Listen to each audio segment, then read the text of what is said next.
यहीं रुक, मैं काम करके आता हूँ।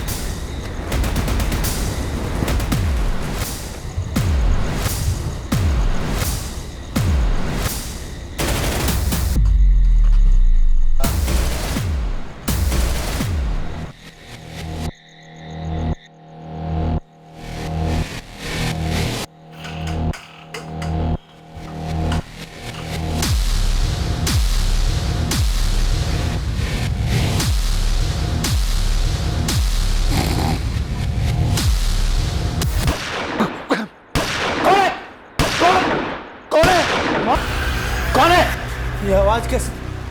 माँ, माँ, कौन है? कौन है?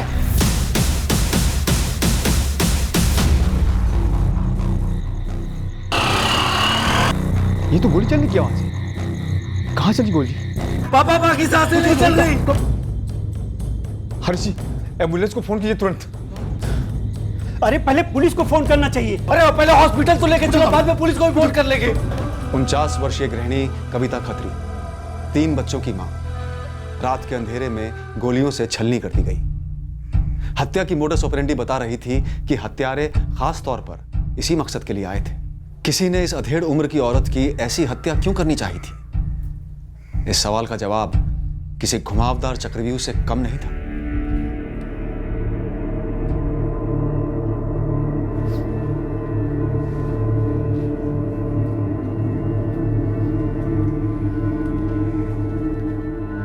सर, मैं यही नीचे ही सोया हुआ था।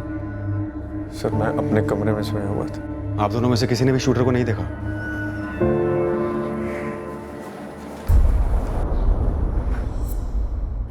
मैं उठ गया था, तब मैंने देखा कि कोई खिड़की से गोलियां बरसा रहा है। आप पहचान पाए उसे?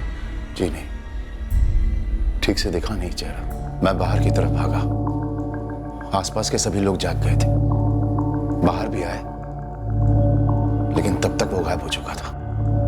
मैं और मेरे पति जगदीश इसी कमरे में सोए हुए थे। अचानक से गोली की आवाज़ सुनाई दी। आवाज़ सुनकर हम दोनों उठे और बाहर के कमरे में गए। और अनीता, तुम? मैं बगल वाले कमरे में सोई थी। जब तुम दोनों बाहर गए तो वो हत्यारा खिड़की पे खड़ा था, फायर कर रहा था? मैंने तो नहीं देखा। और मैंने भी कुछ नहीं देखा।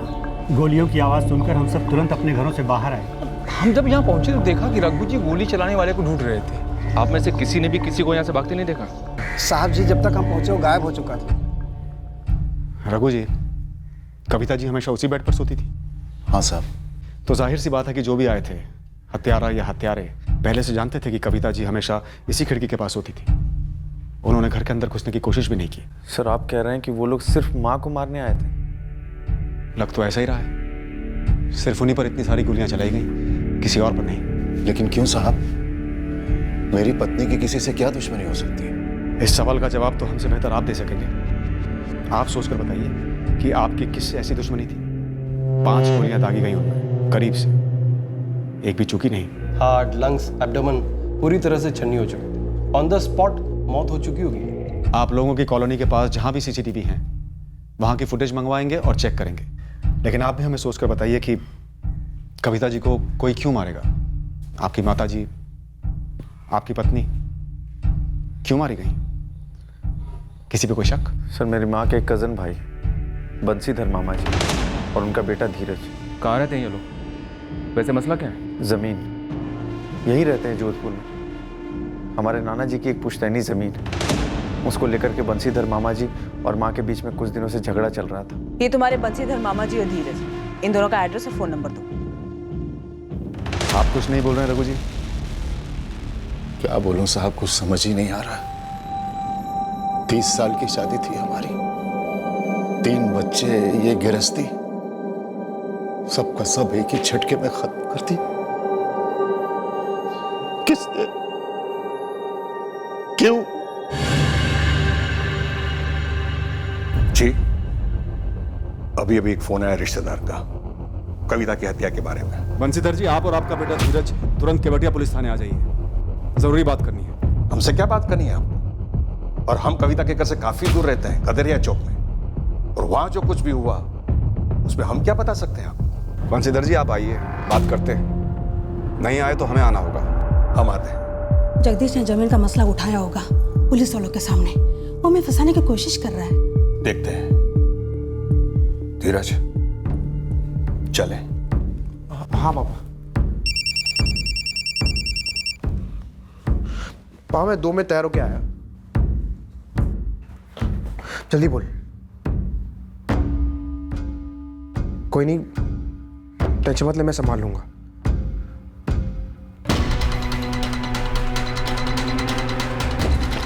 चाचा अकबर,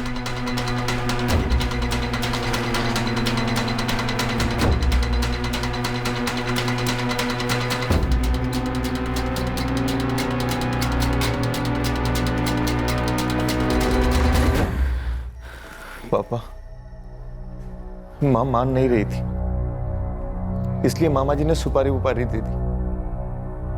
सब मामा जी का कराया हुआ है। सिर्फ जमीन के लिए भैया? मामा जी ऐसा करेंगे? तो और क्या वजह हो सकती? कौन कर सकता है ऐसा?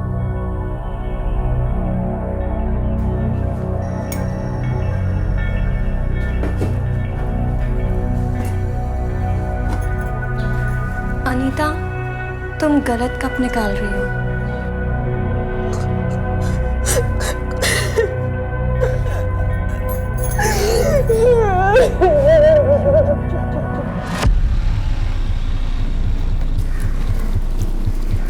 ठीक है। सलाम सर। आपकी फाइल खुली है कि एक तगड़ी खबर है? शाबाश गुरु, बोल। 2 पेशेवर शूटर यहाँ जोधपुर में परसों पधारे थे, अब हवा होगा। दिलीप पालीवाल, गोविंद शेखावत। जयपुर में इनकी हिस्ट्री है। यहाँ जोधपुर में घंटाघर के पास एक लॉज में 2 दिनों के लिए डेरा डाले हुए थे। आज सुबह ही चेकआउट किए। तो कविता मर्डर में कोई इन्वॉल्वमेंट, कोई सुराग? सर जी, यहाँ जोधपुर में इन लोगों का मौजूद होना ही सबसे बड़ा सुराग है। यहाँ जोधपुर में कोई सैर सपाटे के लिए उतारे नहीं होंगे। गुरु, पता कर इस वक्त ये दोनों कहाँ हैं। देखते हैं क्या यही दोनों हैं जिन्होंने गोली चलाई। अगर यही हैं तो पक्का इनसे किसी ने गोली चलवाई है। आप सही कह रहे हैं, मसला भारी था जमीन का, क्योंकि आज जमीन की कीमत भी तो भारी है ना। कविता जी अड़ी हुई थी, इसलिए आप सौदा नहीं कर पा रहे थे जमीन का। दरअसल कविता और उसके पति रघु जी इतने अड़े हुए नहीं थे। उनका बेटा, क्या नाम, जगदीश, बड़ा अड़ियल है। वही उकसाता था कविता और रघु जी को। तो अब कविता जी तो रही नहीं, आपके रास्ते का कांटा निकल गया। अभी मेरी बहन की लाश शायद उनके घर वालों को मिली भी नहीं होगी और उन्होंने मुझ पर उंगली उठाना शुरू कर दिया। सर आप सोचिए, जब उन्हें मुझ पर इतना ही शक होता है तो क्या मैं पागल हूं जो मैं कविता को मरवाता? सीधी मुझ पर ही उंगली उठती ना सर। तुम कुछ नहीं बोल रहे हो धीरज? सर इसमें बोलने जैसा क्या है? जब हमने कुछ किया ही नहीं तो किस बात की सफाई थे? घरेलू मामला तो, और ऐसे मामले को थोड़ी कोई गोली चलाकर सुलझाता है। और ऐसे मौकों पर घर के बाहर के लोगों को ही संदिग्ध बनाया जाता है, घर के अंदर कोई झांक कर नहीं देखता। तो आप ही हमें बता दीजिए, क्या घर के अंदर कोई ऐसा कारण था जिसकी वजह से कविता, आपकी कजिन बहन का कत्ल हुआ? एक साधारण घरेलू गृहिणी की पीठ में 5-5 गोलियां बनती जी। धीरज सर, एक बात आप साफ साफ जान लीजिए, मेरी बहन कविता साधारण घरेलू किस्म की औरत थी। क्यों? घर में किसी को आपत्ति थी उनसे? आप लोगों को कविता की बेटी अनीता के बारे में पता है क्या? वो एक बार नहीं, 2 बार तलाक से गुजर चुकी।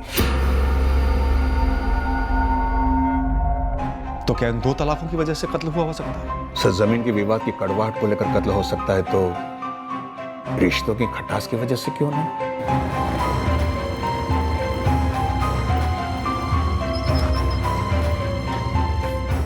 ये दोनों, दिलीप और गोविंद, 100% तो नहीं बोल सकता, लेकिन यही शामिल है इस कांड में। अनिल, सुपारी किसने दी? अभी तो कुछ पता नहीं चल रहा है, पर फील्डिंग चालू है गुरु भाई। कुछ तो सूंघा होगा।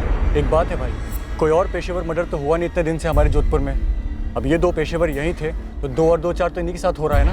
तो जल्दी इन दोनों का पता लगा। अगर ये दोनों मिले तो सुपारी देने वाला भी मिलेगा या मिलेगी। ओम धौ शांतिरपः शांतिरौषध्यः शांतिः वनस्पतयः शांतिः पृथिवी शांतिः नभः शांतिः मृत्युदेह शांतिः शांति शांति शांति शांति देव। अभी के लिए तो बात टल गई, लेकिन कब तक? अरे आप मेरा यकीन क्यों नहीं कर रहे हो? मैंने कहा ना मैंने कुछ नहीं करवाया है। तो बता, कल रात तो कहां था? सच क्यों नहीं बोल रहा है तू? पापा मैंने सच में कुछ नहीं किया है। अगर तूने किया भी है ना, तो उम्मीद करता हूं कि कोई सुराग तूने नहीं छोड़ा होगा। और सुनो, अगर उन्होंने पुलिस के सामने मुंह खोला तो उन्हें जो सजा मिलेगी ना, उससे उन्हें रत्ती भर फर्क नहीं पड़ेगा। लेकिन तुम अपना सोचो, तुम्हारे साथ क्या होगा? राम नाम सत्य है, राम नाम सत्य है, राम नाम सत्य है, राम नाम सत्य है, राम नाम सत्य है, राम नाम सत्य है, राम नाम सत्य है, राम नाम सत्य है, राम नाम सत्य है। अनीता का डिवोर्स उसका निजी मामला है, उसका मेरी सास के कत्ल से क्या ताल्लुक? शिखा, क्या तुम बता सकती हो वो शूटर्स कौन थे? मैं कैसे बता सकती हूँ? तो फिर मेरे सवालों का जवाब तुम सवालों से मत दो। जो पूछ रही हूँ उसका सीधा सीधा और पूरा जवाब दो, वरना अनीता को मुझसे बात करने दो। तो अनीता, तुम्हारी 2 शादियां टूटी, सही कह रही हूँ मैं? क्यों बताना चाहिए अनीता के तलाक के बारे में? उसमें बताने जैसा है क्या? छुपाने जैसा क्या है जगदीश? सर, हमने कुछ छुपाया नहीं। तो फिर बताया क्यों नहीं? लेकिन आपने कुछ पूछा भी तो नहीं साहब। और बताने जैसा कुछ है भी तो नहीं पापा। है जगदीश, परिवार में जो कुछ भी हुआ हो वो बताना जरूरी है मर्डर केस में। कहां की रंजिश कौन किस पर निकालेगा ये कोई नहीं कह सकता। हम पूछे ना पूछे, लेकिन आपको हर चीज बतानी है। अनीता की पहली शादी हुई 2012 में विजय राठौर के साथ, और उसका तलाक हुआ 2014 में। उसके बाद उसकी दूसरी शादी कराई 2015 में ईश्वर सोनी के साथ। तलाक पिछले साल हुआ 2017 में। लाडू से पाला है हमने अनीता को। जानवरों से बदतर सलूक होता था उसके साथ। जब वो सह नहीं पाई तब बोली हमसे। सर, क्या आप लोगों को विजय और ईश्वर के खिलाफ कुछ मिला है? क्या उन लोगों ने हमला कराया मेरी माँ पे? कोई कारण था उनके पास तुम्हारी माँ पे हमला करवाने का? डिवोर्स से नाखुश थे?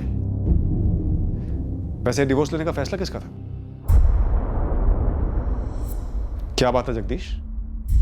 रघु जी, अनीता, तू उस घर में अब कदम भी नहीं रखेगी। हम तलाक की मांग करेंगे। बात करते हैं ना विजय से और उसके परिवार से। वादा लेते हैं उससे कि वो अनीता के ऊपर कभी हाथ नहीं उठाएगा। इस तरीके से तलाक करवा के इसका घर नहीं उजाड़ना हमें। वो घर घर होता है क्या, जहाँ पति अपनी पत्नी को इस तरह से पीटे? माँ, कुछ लेन देन चाहते होंगे, ना खुश रहे होंगे शादी में। जो मांगे पूरी कर देंगे, सब सही हो जाएगा। मैं खुल के बात करता हूँ विजय से। विजय को अगर कुछ चाहिए था ना, तो हिम्मत करके मांगता हमसे। ये कोई तरीका है मांगने का? और बात सिर्फ दहेज की होती ना, तो अनीता अब तक कुछ ना कुछ जरूर बता चुकी होती। कविता, तलाक हर मसले का हल नहीं होता। बहुत महंगा पड़ेगा समाज में, हम सबको, अनीता को। अरे बाहर में जाए ऐसा समाज। जब मेरी बेटी पर कोई हाथ उठा रहा था और समाज आकर उस हाथ को ना रोक सके, तो मुझे कोई लेना देना नहीं ऐसे समाज से। बहुत सहा है मेरी बच्ची ने, बस अब और नहीं।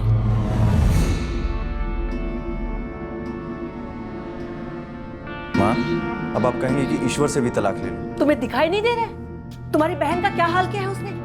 उसके बाद भी उस जानवर के पास भेजना चाहोगे उसे? शिखा, अगर जगदीश तुम्हें इस तरह से मारता पीटता तो तुम सह लेती? नहीं सहती माँ जी, गलत है ये तो।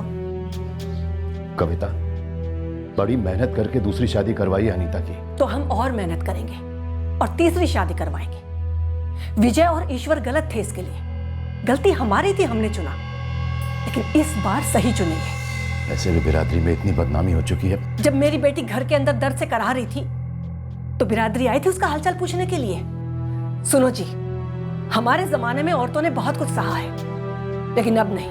हमारे जमाने में मैंने तुम पर कभी हाथ उठाया कविता? नहीं जी, ये तो मेरी किस्मत अच्छी थी जो इतना प्यार और इज्जत देने वाला पति मिला। लेकिन मैं चाहती हूँ कि जगदीश भी शिखा के साथ में ऐसे ही पेश आए, और जब पंकज की शादी हो तो वो भी अपनी पत्नी के साथ में ऐसे ही पेश आए, और अनीता का तीसरा पति भी ऐसे ही पेश आए। 2 बार तलाक हुई औरत को हमारे इस शहर में एक अच्छा आदमी मिलना मुश्किल ही नहीं, नामुमकिन है। जब तक अनीता के लिए सीधा ढंग का इंसान नहीं मिल जाता है ना, अनीता यहीं रहेगी हमारे साथ। जगदीश, वकील को बुलाओ, तलाक का नोटिस भिजवा दो ईश्वर को। चट्टान की तरह मेरे साथ खड़ी रही माँ, हमेशा। अनीता, ये विजय और ये ईश्वर, क्या ये दोनों डिवोर्स के लिए खुशी खुशी राजी हुए थे? वो तो नहीं पता मैडम, मुझे इतना पता है कि वो दोनों मुझसे कभी खुश नहीं थे। रघु जी, आपकी पत्नी कविता जी एक मजबूत औरत थी। घर की नींव थी वो, छत भी थी। कविता मुश्किल फैसले बहुत सही तरीके से लेती थी, जो मैं कभी नहीं ले पाता। वाकई बहुत मजबूत औरत थी। हम सबकी ताकत थी वो।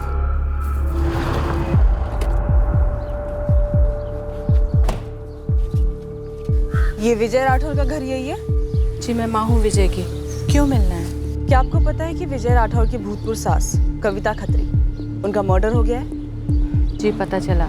किसी ने बताया? मुझे इसी सिलसिले में विजय से बात करनी। कहाँ है वो? काश आप ऐसा कर सकते। क्या मतलब? मेरे बेटे को गुजरे 2 साल हो चुके हैं।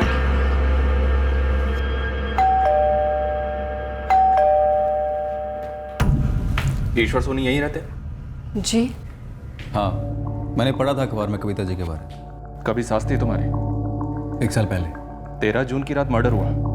उस रात को तुम कहाँ थे ईश्वर? मैं यहीं था सर, अपने घर पर आपको क्या लगता है इस सब में मेरा हाथ है क्या तुम्हारा? 2017 में मेरा तलाक हुआ था अनीता से, इस कविता खत्री की बेटी से। ये योगी था मेरी वाइफ। 8 महीने पहले हमने शादी की है। हम खुश हैं सर। और कत्ल वतल करके मैं अपने पैरों पे कुल्हाड़ी क्यों मारूंगा? वो लोग मेरे लिए कोई मायने नहीं रखते, पिछली जिंदगी जैसे। अनीता का पहला पति विजय राठौर 2 साल पहले लिवर फेलियर से उसकी मौत हो गई, पी कर। ईश्वर सोनी की 8 महीने पहले शादी हुई है योगिता से। खुश लग रहा है? मतलब दोनों ही एंगल्स बन नहीं रहे हैं कविता खत्री मर्डर केस में। सर सामने से तो कुछ नजर नहीं आ रहा है, पर हाँ खत्री खानदान पे थोड़ी रोशनी जरूर डाल रहा है। कैसे? सर अनीता को दोनों बार डिवोर्स लेने की सलाह देने से लेकर उसके साथ हमेशा खड़े होने में कविता का बहुत बड़ा हाथ था। लेकिन कविता का पति रघु और बेटा जगदीश वो कभी भी डिवोर्स के पक्ष में नहीं थे, सुलह चाहते थे।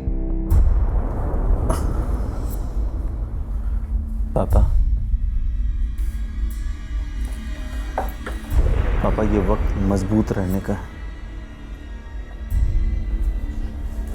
माँ ने सालों तक इस घर को संभाला है। उसके जाने के बाद हम इस घर को बिखरने नहीं दे सकते।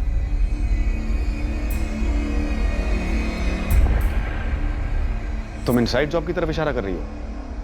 कविता बहुत हावी होती थी रघु और जगदीश पर, तो क्या उन दोनों ने किया होगा? सर इम्पॉसिबल नहीं है। शूटर सीधा खिड़की पे आया, उसने सोई हुई कविता पर 5 राउंड फायर किए और फिर भाग गया। किसी और को मारने की कोशिश नहीं की या फिर कुछ और करने की कोशिश नहीं की, बल्कि रघु और पंकज उसी कमरे में सो गए। अंदर आओ सर। आओ गुरु आओ। उन दोनों हिस्ट्री शीटर्स दिलीप और गोविंद पर कोई मूवमेंट? दोनों की खोज चल रही सर, लेकिन टिप ये है कि कविता के कजन भाई बंशीधर के बेटे धीरज को उठा लो। 13 की रात को धीरज घर पर नहीं था, सुबह सुबह लौटा है। और धीरज था कहाँ? वो तो आप पूछिए, लेकिन खबर पक्की है धीरज हड़बड़ाया हुआ था और उसका बाप भी टेंशन में घूम रहा है। आपके पास सबूत क्या है कि मैं 13 जून की रात घर पर नहीं था? कई हैं, और उनमें से एक है नरेंद्र शुक्ला, तुम्हारा पड़ोसी, जिसने 14 जून की सुबह तुम्हें घर आते देखा। तो इसका मतलब यह है कि मैं अपनी बुआ कविता खत्री का मर्डर करने गया था और वहां से लौट रहा था? नहीं, तुमने खुद नहीं किया, तुमने इन दोनों से करवाया। दिलीप पालीवाल, गोविंद शेखावत। मैंने नहीं पहचानता। पेशेवर हत्यारे हैं ये। देखिए सर, मैंने इनसे अपनी बुआ का मर्डर नहीं करवाया। तो 13 जून की रात भर कहाँ था तू? मैं बुआ के घर नहीं था। मैं सच कह रहा हूँ, कसम से कह रहा हूँ, मैं नहीं था वहां। देख धीरज, 13 जून की रात भर के एक सेकंड का हिसाब लेंगे हम तुझसे, और अगर जरूरत पड़ी ना तो डंडा भी करेंगे। ठीक है सर, कीजिए डंडा, लेकिन मैं नहीं बताऊंगा। तुझे पुलिस के डंडे के बारे में जरा सा भी अंदाजा नहीं है ना? है सर, अंदाजा है, लेकिन एक निजी कारण है जिसकी वजह से आपको मैं नहीं बता सकता कि उस रात मैं कहाँ था। हम धीरज गुप्ता पर दबाव बढ़ाने ही वाले थे कि जब अचानक अनीता के ईश्वर सोनी के साथ हुए डिवोर्स का एक ऐसा पहलू सामने आया जिसने इस केस को एक नई रोशनी दी। और इसके चलते विजय राठौड़ से हुआ पहला डिवोर्स भी रेडार में आया। जाहिर सी बात थी, हमसे ये खुलासे अनीता ने नहीं किए थे। दरअसल उसने अपने परिवार वालों को भी अंधेरे में रखा था। सर अनीता के दोनों एक्स हस्बैंड्स विजय राठौड़ और ईश्वर सोनी, इन दोनों के घर के बाहर मैंने खबरें लगा दिए थे। और सर हमारे खबरों ने एक बहुत ही खटकने वाली खबर दी है। कैसी खटकने वाली खबर? सर अनीता का पहला पति विजय राठौड़, वो शराब पीता था, ये तो हम सब जानते हैं, लेकिन सर वो अनीता को कभी पीटता नहीं था। और ईश्वर? एक भी पड़ोसी ऐसा नहीं मिला जिसने कहा कि ईश्वर अपनी पत्नी को पीटता था, या फिर ईश्वर ऐसा आदमी हो जो अपनी पत्नी को पीट सके। और ऊपर से ये बात भी कही कि ईश्वर की दूसरी पत्नी योगिता वो उसके साथ काफी खुश है। ओह, तो इसका मतलब खत्री परिवार ने कविता के बारे में हमसे झूठ बोला, या फिर अनीता ने खत्री परिवार से मारपीट का झूठ बोला। सर, मुझे किसी सीनियर ऑफिसर से बात करनी है। कौन हो तुम और क्या बात है? मैम, मेरा नाम श्रुति मौर्य है और मैंने सुना है आप लोगों ने धीरज को अरेस्ट किया है। क्या कहना है तुम्हें? सर, मैम, धीरज आपसे कभी सच नहीं बोलेगा। कौन सा सच? कि उसने अपनी बुआ कविता खत्री का मर्डर करवाया? नहीं सर, ये सच नहीं है। सच ये है कि 13 जून की रात मेरे मम्मी पापा घर पे नहीं थे और धीरज मेरा बॉयफ्रेंड है, तो आप समझ रहे हैं ना? सर, किसी भी सूरत में मम्मी पापा को नहीं पता चलना चाहिए कि मैं उसका श्रुति के घर था। सर, हम अलग अलग कास्ट से हैं और एक दूसरे से बहुत प्यार करते हैं, और अगर ये बात उन्हें पता लगी तो वो हम दोनों को जान से मार डालेंगे। सर, मैं नहीं चाह रहा था कि श्रुति का नाम सामने आए, इसलिए कुछ बोल नहीं रहा था मैं। सर, हम सच कह रहे हैं। धीरज, जब तक हम ना कहें तुम जोधपुर छोड़कर बाहर नहीं जाओगे।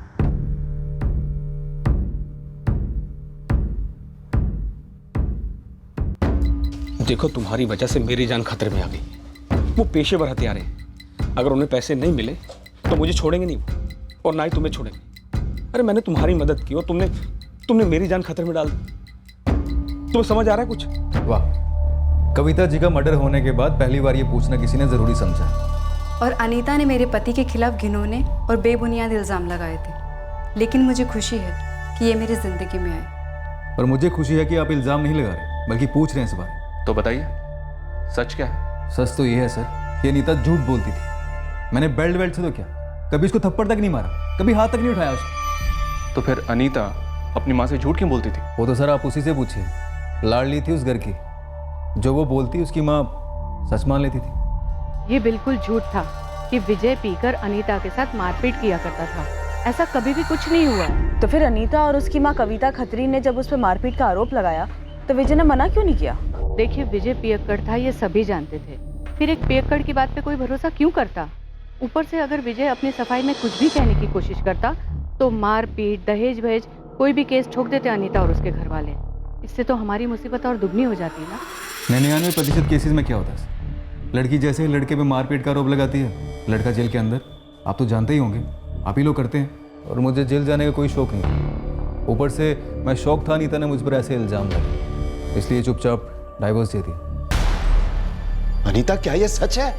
अनीता, माँ तेरे लिए इतना लड़ी, हर बार तेरा साथ दिया, और तूने झूठ बोला क्यों?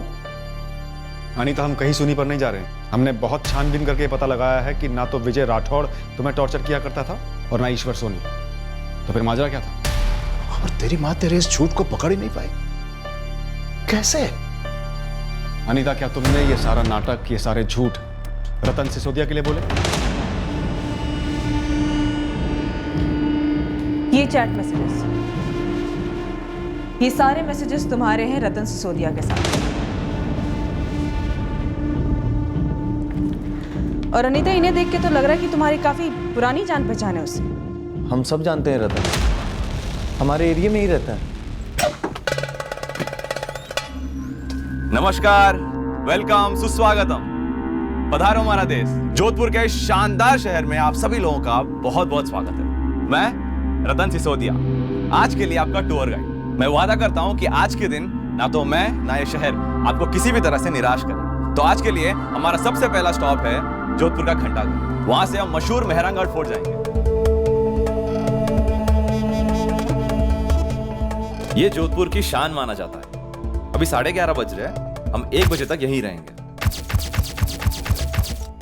वैसे तो इस शानदार गढ़ को पूरी तरह देखने और समझने के लिए पूरे 2 दिन लगते हैं। अनीता, जवाब दे, कब से चक्कर चल रहा है तेरा रतन सिसोदिया के साथ? बोल।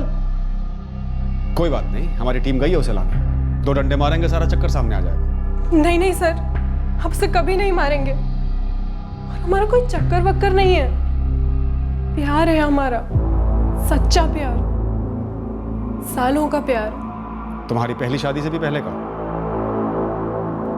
तो ये विजय और ईश्वर वाली बात हमारी आंखों में धूल झोंकने के लिए किया तूने? हाँ? तेरी माँ को ये सब कुछ मालूम था? बिल्कुल नहीं पापा, हम सब लव मैरिज के खिलाफ थे। मैं कभी अपने दिल की बात किसी से कह ही नहीं पाई। तेरी माँ एक टांग पर खड़े होकर सबसे लड़ी।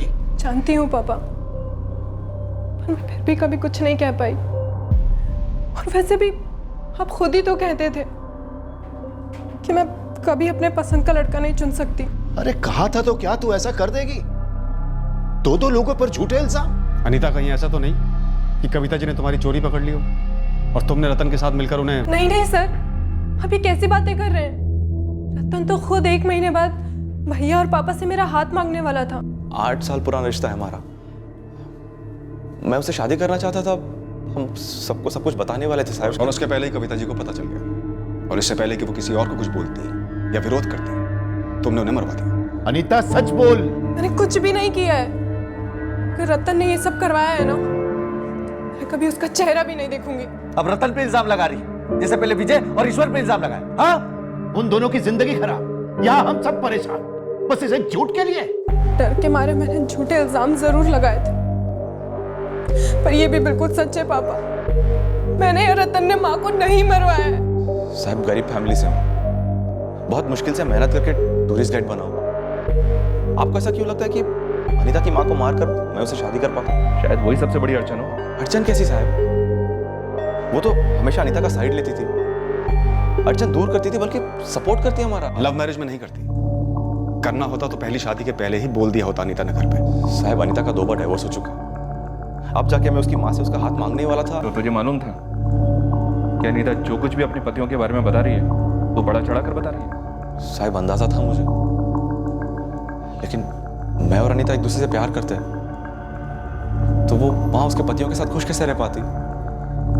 और साहब उसकी माँ को मारकर मैं उसके साथ कैसे खुश रह पाऊंगा? सर जी, अनीता और रतन की पिछले महीनों की मूवमेंट नहीं करी। किसी सुपारी वाले से मिलने की कोई निशानी नहीं है। दिलीप पालीवाल और गोविंद शेखावत की कोई खबर?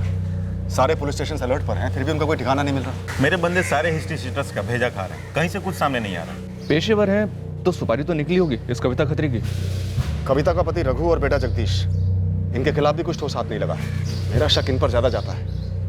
कहीं कोई गेम तो नहीं खेल रहे दोनों? कोई बीच वाला रेफरी होगा इस गेम में, जिसके जरिए ये दोनों पेशेवर हत्यारे गोविंद और दिलीप के कांटेक्ट में आए होंगे। क्योंकि सर जी, इंटरनेट से ढूंढने से कोई पेशेवर हत्यारा तो मिलेगा नहीं, और शायद वही बीच वाले बंदे की वजह से आपको ये बाप बेटे के खिलाफ कुछ मिल नहीं रहा हो। गुरु, इनकी फर्टिलाइजर की दुकान है, तू एक अलग टीम लेके जा। जितने भी दोस्त हैं, दुश्मन हैं, इनके सबको खंगाल। कोई ना कोई सुराग तो मिलना ही चाहिए।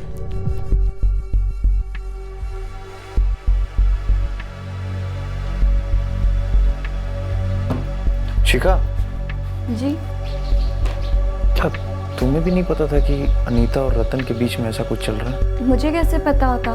ये सब कुछ अब जाकर तो सामने आ रहा है। और अगर मुझे पता होता तो क्या मैं आपको नहीं बताती? देखो, अगर गलती से भी पुलिस वाले तुमसे पूछें तो तुम पुलिस वालों को भी यही जवाब देना कि तुम्हें पता नहीं था।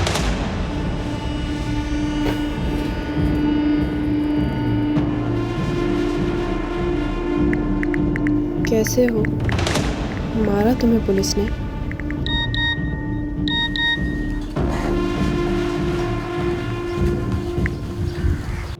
नहीं, लेकिन मैसेज करना बंद करो। टैप कर रहे हो, थोड़े समय बाद मिलते हैं।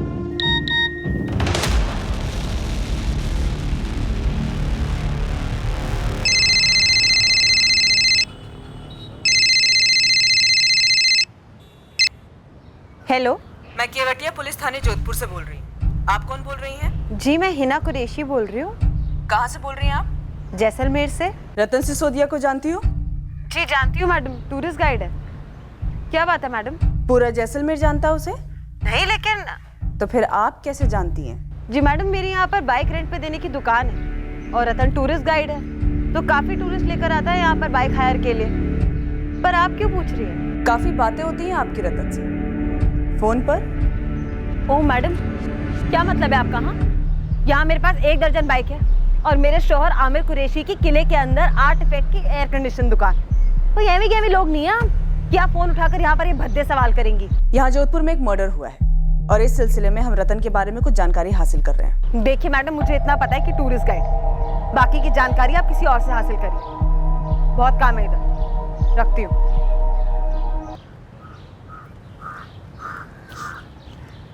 पुलिस मुझ तक कैसे पहुंच गई?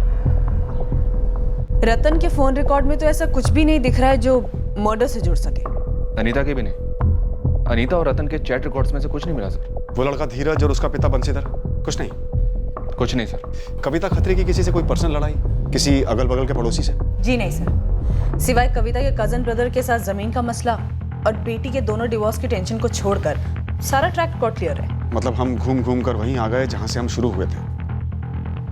इस केस में हमें कोई लीड मिल क्यों नहीं रही है? ये दोनों हत्यारे दिलीप पालीवाल और गोविंद शेखावत आखिर कहाँ छुपे हैं? लेडीज टेलर का मॉडल नंदलाल नाम है, नंदलाल सैनी। अपने मेहता नगर में ही दुकान है उसकी। कौन करने वाला है अनिल? कमलेश वर्मा करके एक हिस्ट्री शीटर है। उससे खबर मिली है कि दिलीप पालीवाल और गोविंद शेखावत ये मर्डर करने वाले हैं। दिलीप और गोविंद दोनों जोधपुर में? कहाँ है ये नहीं मालूम। कमलेश उनका पुराना साथी है, उसने बताया। कब होने वाला है नंदलाल का मर्डर? वो कुछ नहीं बोला, पर खबर कमलेश को कल रात को मिली कहीं से। लेकिन ये लेडीज टेलर नंदलाल साइन अंडरग्राउंड चला गया और दुकान पर ताला है।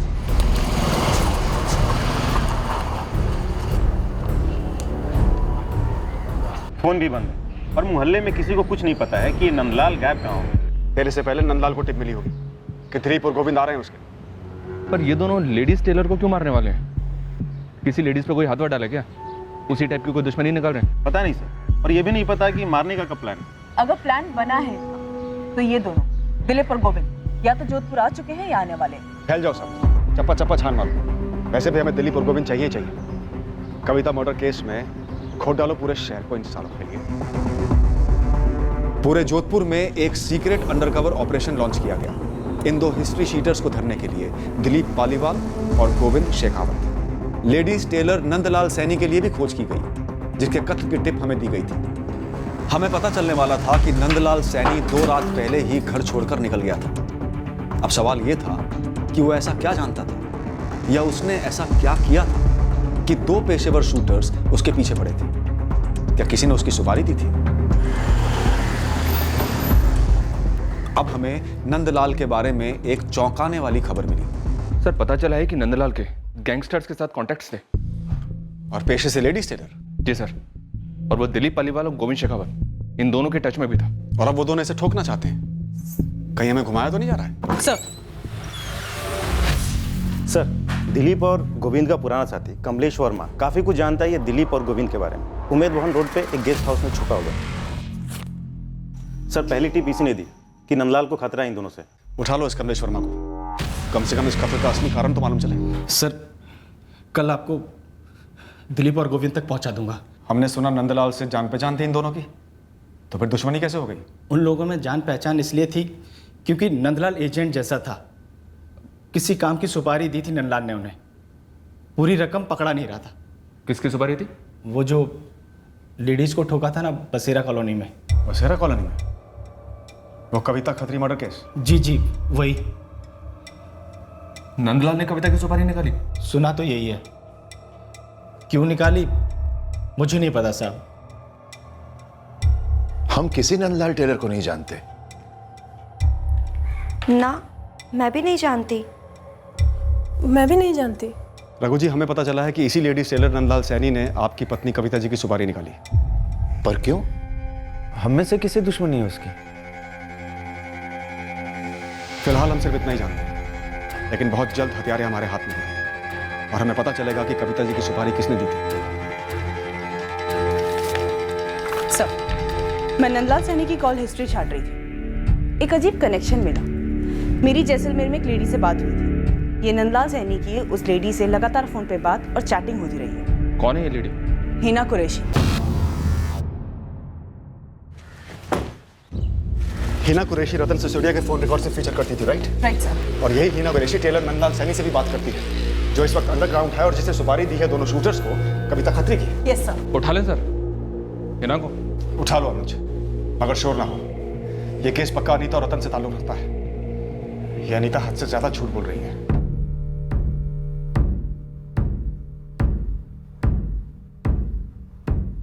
माँ जी ने कभी तुमसे जिक्र किया था इस नंदलाल टेलर का? नहीं, मुझे तो कभी कुछ नहीं कहा। फिर ऐसी भी क्या दुश्मनी रही होगी उसकी माँ जी से? मुझे तो कुछ गड़बड़ लग रहा है पापा। कोई दर्जी माँ का कत्ल क्यों करवाएगा? कुछ समझ में नहीं आ रहा। हमारे घर ऐसा क्यों हुआ? कविता ने आखिर नंदलाल के साथ ऐसा क्या किया था? हर एक लेडीज टेलर को जानना गुनाह कैसे हो गया? और मुझे तो ये समझ में नहीं आ रहा, इसका मतलब ये कैसे है कि मैं किसी मर्डर में शामिल हूँ? जोधपुर में तुम्हारा मायका जिस एरिया में है, नंदलाल टेलर की दुकान भी उसी एरिया में है ना, मेहता नगर? अरे मैडम, उस एरिया में कौन नहीं है? दर्जी से लेकर मंत्री तक सब तो है। नंदलाल ने बसेरा कॉलोनी में रहने वाली कविता खत्री की सुपारी निकाली। वो तुम्हें जानता है, तुम रतन को जानती हो, और रतन कविता खत्री की बेटी अनीता खत्री को प्यार करता है। तुम सब एक दूसरे से जुड़े हुए ही ना? इत्तेफाक है ये मैडम कि मैं इस टूरिस्ट गाइड और इस लेडीज टेलर को जानती हूँ। बाकी मुझे कविता खत्री के बारे में कुछ नहीं पता है। बाकी बातें हम थाने में करेंगे ही ना। अच्छी जगह है झूठ बोलने के लिए।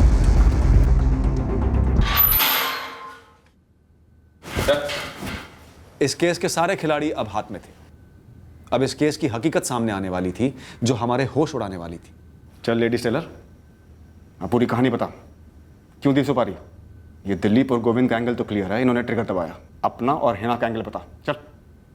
ये हिना तो कह रही है कि इसका इस मर्डर से कुछ लेना देना नहीं है। अरे साहब, जो कुछ भी लेना देना है सब इसी का है। झूठ बोल रहा है साहब, मेरी उस कविता खत्री से कोई दुश्मनी नहीं थी साहब। मालिक आप तो जानते हैं कि हमारी निजी दुश्मनी थी नहीं, हमने तो बस अपना काम किया, हमने घोड़ा दबाया बस। और साहब वही तो इस पूरे माजरे की जड़ है। ये भाई लोगों ने गलत निशाने पे दबा दिया घोड़ा। गलत निशाना? मालिक, 13 की सुबह हम उसके घर के बाहर गए थे, मैं और नंदलाल।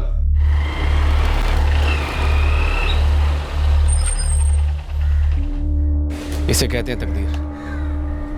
घर दिखाने लाया था, शिकार खुद सामने आ गया। यही है पीली साड़ी वाली। उस रात दिलीप को लेके मैं उस घर गया।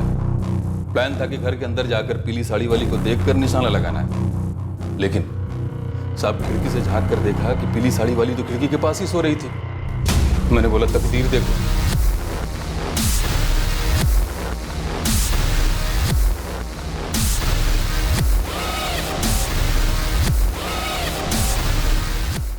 सब सेम साड़ी थी, सेम। अब मुझे क्या पता कि घर में 2 लोग एक ही कलर की साड़ी पहनेंगे। ऊपर से नंदलाल सुपारी का पैसे नहीं दे रहा था। ये ले। अरे भाई मैं कहाँ से देता पैसे? ये हिना मुझे कहाँ दे रही थी? मैं क्यों देती पैसा? माना अनीता को था, सुपारी उसकी थी, और सब ये जाके उसकी अम्मी को मारा है। इसमें मुझे क्या मिलना था? ये क्या बात हुई साहब? हमें एक मर्डर का कॉन्ट्रैक्ट मिला, हमने मर्डर किया, अब हमको ईमानदारी से हमारा पैसा मिलना चाहिए कि नहीं? साहब मैंने अनीता ही दिखाई थी और इन लोगों ने जाके कविता जी को मार दिया बेकार में। तो मैं क्यों दूं बेकार में पैसा? क्या पेड़ पे उगते हैं? अनीता से क्या दुश्मनी है तुम्हारी? हिना बोल, वरना अभी तेरी सारी अकड़ ना कुरेद के निकालूंगी। रतन। रतन? रतन उसे मरवाना चाहता था? काश ऐसा होता सा। ओह, मैं तो उससे शादी करना चाहती थी। शादी कर रहा तू? पिछले 8 साल से इंतजार कर रहे थे हम दोनों। 2 पतियों को तलाक दे चुकी है अनीता, तो अब जाकर उसके माँ बाप से बात करने वाला हूँ मैं। यहाँ देख, मेरे साथ मजे मार रहा था। हिना तू भी तो मजे ही मार रही थी ना अपने शौहर आमिर कुरैशी के पीठ पीछे। जब मेरे पीछे पड़ा था तब तूने मुझे बोला कि तेरी गर्लफ्रेंड है, तू शादी करने वाला है। क्या फर्क पड़ता है हिना? देख, उसका तेरे मेरे बीच आने का कोई सवाल ही नहीं बनता। वो अपनी जगह और तू अपनी जगह। और वैसे भी मैंने तुझसे कोई शादी वादी का वादा तो नहीं किया था ना? रतन, मैंने हमेशा तुझे सब कुछ बताया, एक एक बात बताई। शादीशुदा हूँ, पहले जो जो किया है सब कुछ तूने बताया। बताने से क्या बदल जाता? तू शादीशुदा, घर गृहस्थी है, और हफ्ते में का दिन मैं हूं, वो तो आगे भी रहूंगा। तो फिर क्यों जलवल कर बीवी वाली हरकतें कर रही है? रहने देना। और वैसे भी मेरी असली जिंदगी अनीता है, और तेरी असली जिंदगी आमिर मियां है। हम दोनों एक दूसरे के लिए बस एक टाइम पास है। तस्वीर दिखा अपनी असली जिंदगी की।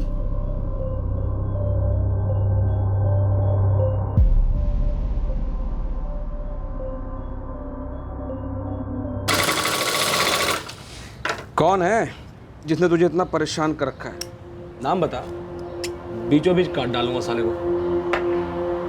साला नहीं, साली है नंदलाल भाई। जीना हराम कर रखा इसने मेरा। करना क्या है? सामने से हटाना है या पूरे रास्ते? पूरे रास्ते से नंदलाल भाई, एक बार ये रतन की जिंदगी से हट गई ना, रतन असल में मेरा सीरियसली जिंदगी बन जाएगा। और ये रहती कहाँ है? बसेरा कॉलोनी, कोठी नंबर 147। देख बहन, करवा सकता हूँ फुल मर्डर, लेकिन पैसे तगड़े लगेंगे। कितने? 3 लाख की बात हुई थी, 50,000 मैं एडवांस दे चुकी हूँ। अब बाकी के पैसे क्यों दूं? और ऊपर से अनीता तो जिंदा है, मेरा तो 50,000 का घाटा हो रखा है, तो तू पहले वो लौटा। अरे हिना, ये लोग मार डालते मेरे को, इसीलिए बार बार पैसे मांग रहा तेरे से मैं कुछ नहीं जानती, गलत टारगेट को मारने के मैं कैसे पैसे दूं? देखो तुम्हारी वजह से मेरी जान खतरे में आ गई। वो पेशेवर हत्यारे हैं, अगर उन्हें पैसे नहीं मिले तो मुझे छोड़ेंगे नहीं और ना ही तुम्हें छोड़ेंगे। वो तुम दोनों जानो, मेरी कहीं भी दुश्मन को नहीं मारा ना, मैं एक दमड़ी नहीं दूंगी। और आप मेरे 50,000 वापस कर दीजिए तुरंत। भले ही तुम लोगों का निशाना गलत था, पर मर्डर तो हुआ है। तुम लोगों पर अलग अलग चार्जेस लगेंगे। मुझ पर क्यों चार्ज लगेगा साहब? हाँ, मैंने तो जिसके मर्डर की सुपारी दी उसका मर्डर हुआ ही नहीं, तो मुझ पे कैसा चार्ज? कोई सुपरमार्केट नहीं आई है तू, जो गलत सामान लेके गई और फिर वापस देने चली है। अरे मैडम, पर इन्होंने तो मर्डर किया ही नहीं ना, तो मैंने माल लिया नहीं, तो मैं लौटाऊं क्या? हवा। गलती से अनीता को आइडेंटिफाई किया था, लेकिन उस दिन एक ही रंग की साड़ी पहनी थी अनीता और कविता जी ने। पिछली दिवाली में मैंने दोनों के लिए पीली साड़ी खरीदी थी, एक ही जैसी।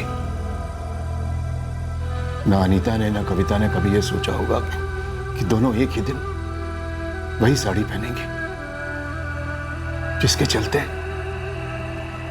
वो बच जाएगी जिसे वो लोग मारने आए थे, और वो मर जाएगी जिसकी गलती सिर्फ एक पीली साड़ी थी।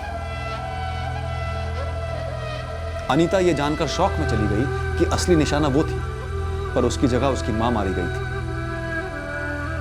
रतन के हिसाब से उसे भनक तक नहीं थी कि उसका एक कैजुअल सा जिस्मानी अफेयर इस तरह आपे से बाहर जाएगा, और हीना उसकी और अनीता की शादी रोकने के लिए अनीता के कत्ल की साजिश करेगी। यह केस एक रिमाइंडर है हम सब के लिए कि जुर्म का सबसे बड़ा शिकार जुर्म करने वाला मुजरिम होता है। Crime never page. फिर मिलेंगे एक नए केस के साथ। क्राइम पेट्रोल सतर्क। जय हिंद।